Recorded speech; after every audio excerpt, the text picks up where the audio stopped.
जल जल इस पृथ्वी का एक प्रमुख यौगिक जिसके बिना जीवन की कल्पना संभव नहीं। बिना जल सभी कुछ निष्प्राण है।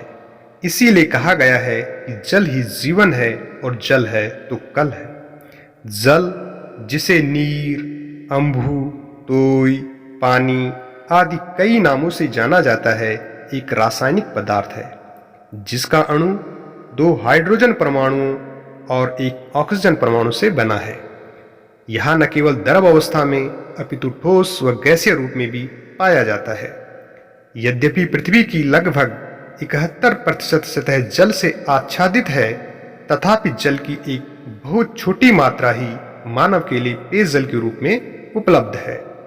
क्योंकि पृथ्वी के कुल जल का 97.3% भाग महासागरीय जल के रूप में जो कि खारा होता है और 2% भाग जो कि बर्फ, हिमनदों व ध्रुवीय क्षेत्रों में ठोस रूप में जमा रहता है।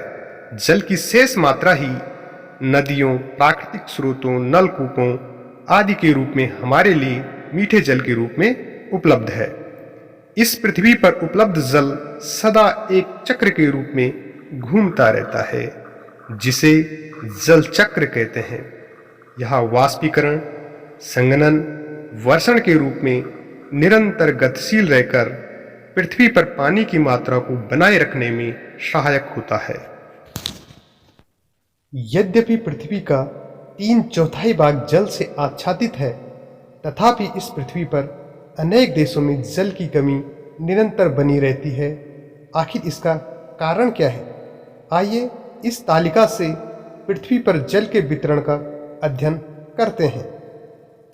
इस पृथ्वी पर उपलब्ध कुल जल का 97.3% भाग महासागरीय जल के रूप में, 2.0% भाग बर्फ छत्रकों के रूप में जो हिमालयी क्षेत्र में या ध्रुवीय क्षेत्रों में जमा है, 0.68% भाग भूमिगत जल के रूप में, जबकि 0.009% भाग झीलों का अलवणीय जल एवं स्थलीय समुद्र के जल के रूप में और 0.009% भाग नमकीन झीलों के रूप में, और वायुमंडलीय जो वाष्प है उसमें जो कुल जल की मात्रा है 0.0019%।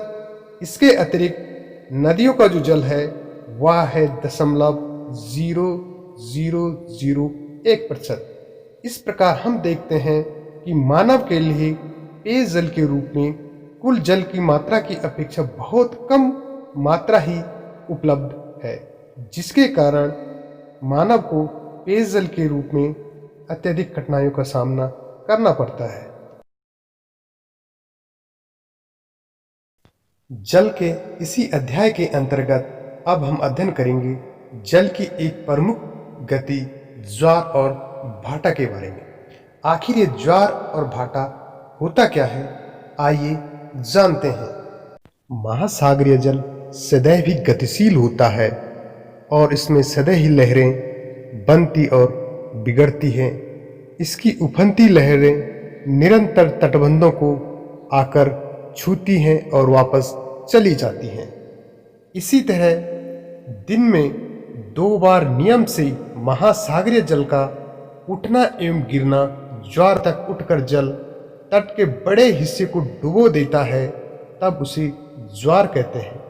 जब जल अपने निम्नतम स्तर पर आ जाता है एवं तट से पीछे चला जाता है, उसे भाटा कहते हैं।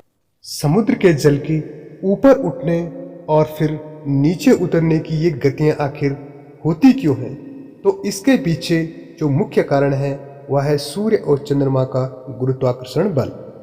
सूर्य एवं चंद्रमा के शक्तिशाली गुरुत्वाकर्षण बल के कारण पृथ्वी की सतह पर ज्वार भाटे आते हैं। जब पृथ्वी का जल चंद्रमा के निकट होता है, उस समय चंद्रमा के गुरुत्वाकर्षण बल से जल अभिकर्षित होता है, जिसके कारण उच्च ज्वार आते हैं।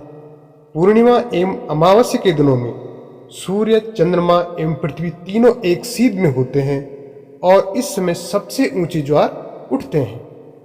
इस ज्वार को बृहत ज्वार कहते हैं। इस तरह से पृथ्वी पर ज्वार और भाटे की यह प्रक्रिया निरंतर बनी रहती है। ज्वार और भाटों से यद्यपि मानव को कुछ हानियां भी होती है, तथापि उसे कुछ आर्थिक लाभ भी प्राप्त होते हैं।